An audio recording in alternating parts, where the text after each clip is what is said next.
અમારા દાદી હતા એ ભજન કરતા હતા. અત્યારે કદાચ 20-25 કે 40 વર્ષ હશે ને, તો ભક્તિ કરતા નહીં હોય ને તો કરજો. કદાચ તમે ધરતીઓ પર આજથી 30 વર્ષ પછી નહીં હોય, તમને તમારી વસ્તી યાદ કરશે. અમારા દાદી હતા, અમારા બા હતા, એમના ખોડિયાલમાં હરુભરું વાત કરતા હતા. મિલકત તો બધા મૂકીને જાય છે ને, મિલકત બધા જ મૂકીને જાય છે. 10 દીકરાએ મૂકીને ભગવાનના ઘરે લોકો ગયા, પણ ખોડિયાલ, કાળકા, મેલડી કે સધી કે શિકોતર કોઈ મૂકીને જતું, અને મૂકીને ગયા તો બોલતી નથી. પછી કે બોલતી નથી, ચાલતી નથી. કેમ રિહાણી? તમારા પાપે રિહાણી.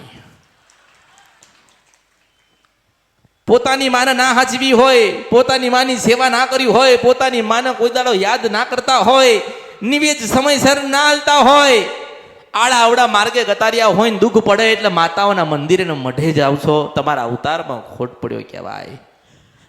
મોટી ભગવતી આપણા ઘરે બેઠી છે, આદ્ય શક્તિ આપણા ઘરે બેઠી છે. આપણે શું કરવા બહાર જવું પડે?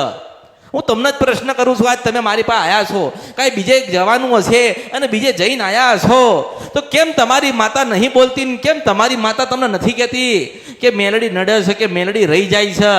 આ દીવો કોઈ દેવને નથી મળતો એટલે તમે તમારા જીવન આવા છે. કેમ તમારી માં નથી બોલતી? કારણ કે ઓળખોન તો જ ઓળખાય.